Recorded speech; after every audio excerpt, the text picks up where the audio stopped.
I'm on my way to the most popular inland attraction in Mexico. Quiero un boleto para San Miguel. Nicer than most planes I've been in. In fact, San Miguel de Allende is seen as the future of Mexican tourism. San Miguel is a town with a deep sense of its own independence. This man, Ignacio Allende, was one of the leaders of the rebellion against the colonials in the early 19th century. This, the most popular tourism destination inland in Mexico, has three main characteristics: beautiful colonial buildings, lots of expats, and lots of artists. Making muslin for domestic use for the best part of the last century, Aurora was converted into an art space in 2001 by this lady. It's not the same as you would find in the beach areas, the same kind of crowd.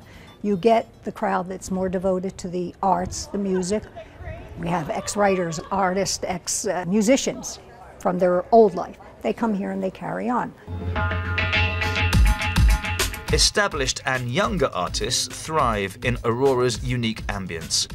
I'm fascinated by this picture. It's very stimulating, people that come from other places and they enjoy your work. And Juan says San Miguel has one major advantage over places like Acapulco.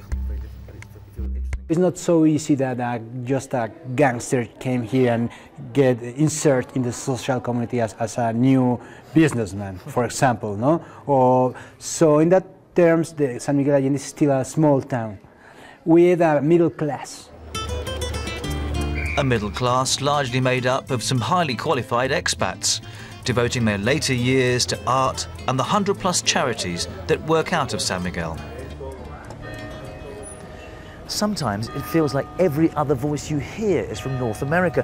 As someone said to me, it's more like Mama's apple pie than Mexican beans refried. Then again, all done in the best possible taste. Tell me why you think so many Americans come here. Well, several reasons. The weather obviously is number one. Two, it's relatively cheaper here than to go to one of the big American resorts. And thirdly, if you have an intellectual curiosity, you want to get away from your everyday life, this is a place where you don't have to travel to southern Italy or for Spain, and you could see it all right here. The next stamp of approval for San Miguel is that affluent Mexicans are coming here in their droves for their holiday kicks. It all adds up to a very atypical Mexican town, and yet one that is a picture-perfect version of Mexico for tourists. The next phase is to go upmarket, which means big bucks, real estate, and hanging out in places like this. The Rosewood Hotel and its adjacent villas may look 17th century colonial, but in fact the project, which cost a cool $260 million, has only been open a year.